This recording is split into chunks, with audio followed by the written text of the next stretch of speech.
Who was D.B. Cooper? On November 24, 1971, a middle-aged man carrying a briefcase and dressed in a dark suit, white shirt, black tie, and sunglasses boarded an aircraft from Portland, Oregon to Seattle, Washington. His ticket, which he purchased using cash, listed his name as Dan Cooper. Aside from ordering a whiskey and soda as he boarded the aircraft, the unremarkable man did nothing to attract attention when he entered the cabin. Cooper called for the flight attendant, a young woman named Florence Schaffner, after the aircraft was airborne, and handed her a note. Welcome to Bad Things. In this video, we will unravel a true crime case that has baffled the world for 50 years. At first, Schaffner was unconcerned, believing that he was only trying to flirt with her by giving her his phone number.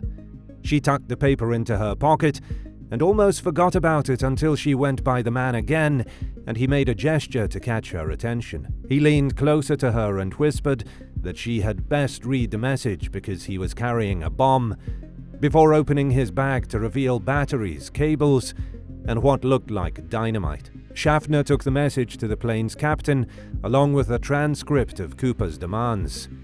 2 front parachutes, 2 rear parachutes, $200,000 in cash, and a gasoline truck waiting at the Seattle airport to refuel the plane.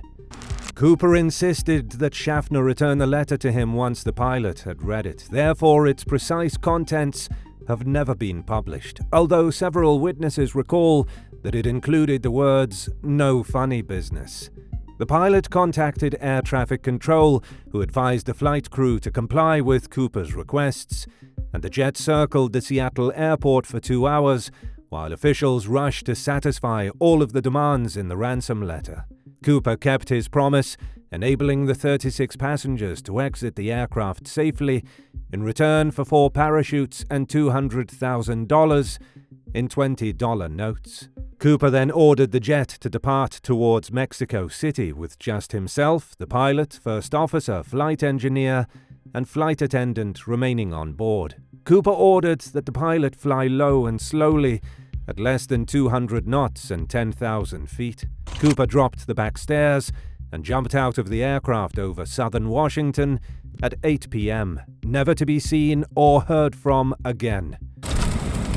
In 1980, while exploring the banks of the Columbia River in Washington state, a boy discovered $5,800 in cash packets that investigators determined matched the serial numbers of the banknotes provided to Cooper.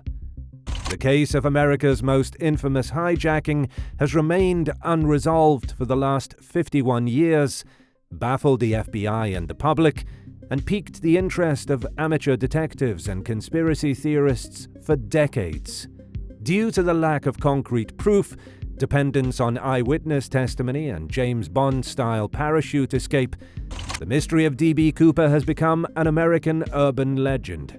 Will the identity of this iconic sky pirate ever be revealed? The following are Bad Things' top 5 suspects in the D.B. Cooper case. Number 5. Lynn Doyle Cooper. Marla Cooper asserted publicly in 2011 that her uncle Lynn Doyle was really D.B. Cooper. Lynn Cooper was raised in Oregon and was acquainted with the location where the hijacker jumped, a crucial piece of evidence supporting the FBI's hypothesis that the hijacker was familiar with the Pacific Northwest.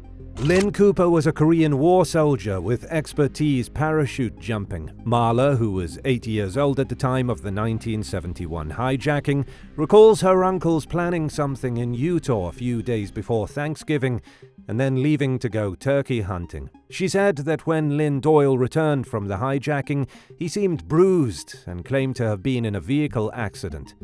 She informed a news organization that she remembered her uncles saying, "Our money problems are over. We hijacked an airplane." A few days later, Cooper departed and booked into a VA hospital. At Christmas in 1972, he temporarily reconnected with his family, but it was the last time Marla saw him. Prior to his death in 1995, Marla claims her father referenced the hijacking and feared his estranged brother was hiding from the FBI. Cooper died in 1999. Number 4. Richard Floyd McCoy. 5 months after D.B. Cooper's flight, one of the most prominent suspects in the case, Richard Floyd McCoy, was caught by the FBI for a similar aircraft hijacking. McCoy's 1972 imitation crime culminated with a parachute drop similar to Cooper's. McCoy, a Vietnam veteran and former helicopter pilot with skydiving skills, was 29 years old. McCoy, according to the FBI, was a member of the Utah Air National Guard, was a law student at Brigham Young University, and had a history of financial difficulties. In spite of McCoy's denial of participation in the 1972 crime, he was arrested when handwriting and fingerprint analysis matched evidence from the plane. Upon searching his residence, investigators discovered approximately $500,000 in cash. For his offenses, the U.S. District Court sentenced McCoy to 45 years in prison. Number 3. Dwayne Webber. In 1995, while Dwayne Webber lay dying of renal failure in a Florida hospital, he revealed to his wife Jo, "I have a secret to tell you. My name is Dan Cooper." Webber was in his late 40s during the hijacking, was 6 feet tall, and drank bourbon like Cooper. Webber, a veteran of World War II, spent considerable time in jail from 1945 until 1968 for burglary and forgery, making him a person of interest to the FBI. Jo began remembering things that seemed to implicate her spouse after his passing. She disclosed to CBS News that while sleeping he uttered, "putting fingerprints on a plane," which she found intriguing. He had also described an old injury he had from a parachute jump. In late 1975, while on vacation, the Webbers visited the Columbia River. Near the location where a part of Cooper's ransom money was recovered a few months later in 1980, Dwayne walked alone for a bit, as if reminiscing. Though it may have been a mere coincidence, Jo believed differently. Even the case's main investigator at the time, Ralph Himmelsbach, and an FBI forensic sketch artist concurred that the younger Webber and the D.B. Cooper drawing had a lot of physical similarities in common. Number 2. Barbara Dayton. Barbara Dayton may be the most implausible of all the suspects in the D.B. Cooper case. This is the D.B. Cooper case, after all. Barbara, born Robert, had the first gender reassignment operation in Washington state in 1969. During World War II, Dayton served as a pilot and gained skydiving skills as a result of her military duty. Barbara had familiarity with explosives and equipment, two characteristics that suit D.B. Cooper's description, according to Dayton's friends, writers Pat and Ron Foreman. In the late 1970s, the Foremans became friends with Dayton when they started sharing a hangar at Thun Field in Puyallup, Washington. Eventually, Dayton disclosed to the Foremans her history as a man and her role in the skyjacking, since she and the pair often went flying together on the weekends. They alleged Dayton owed unpaid taxes and was irritated by many gender identity-related difficulties, so she assumed her male identity and hijacked the Northwest Airlines plane. The FBI never officially commented on Barbara Dayton or the Foreman's assertions, despite the fact that many of her personality characteristics and aviation skills matched the description. In 2002, Dayton died due to natural causes.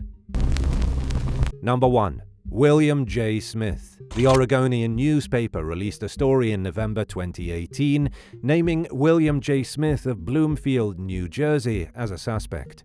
The story was based on research undertaken by an Army data analyst who sent his results to the FBI in 2018. Smith, a native of New Jersey, served in World War II. After graduating from high school, he enrolled in the United States Navy and volunteered for training as a combat aircrew member. After his release, he worked for the Lehigh Valley Railroad and was affected by the 1970 bankruptcy of the Penn Central Transportation Company, the biggest in U.S. history at the time.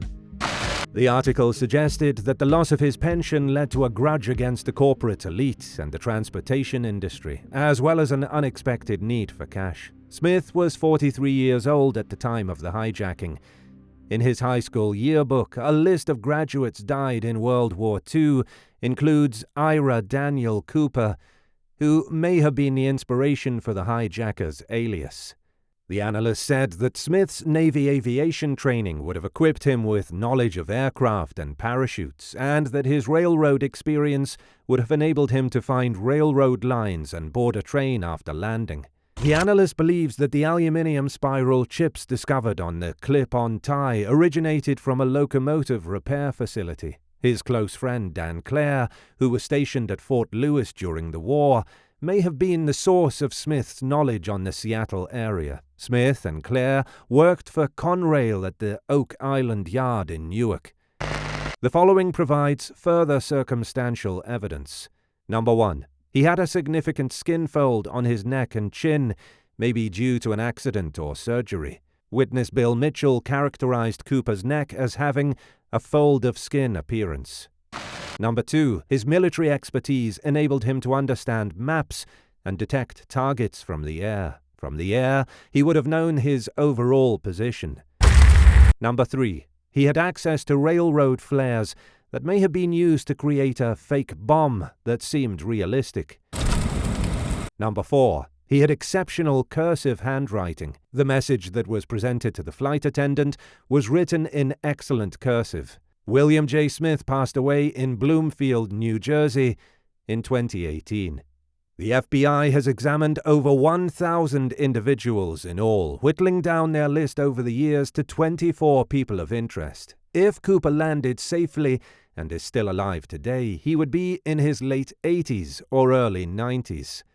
The FBI officially ended the D.B. Cooper case on July 12, 2016, following what it termed one of the longest and most exhaustive investigations in our history. The FBI reported that, after pursuing all credible leads and evidence, it was unable to conclusively identify D.B. Cooper or determine his whereabouts. Thank you for watching Bad Things. Hit the subscribe button, like button, and notification bell, and share our channel for our up-and-coming true crime videos.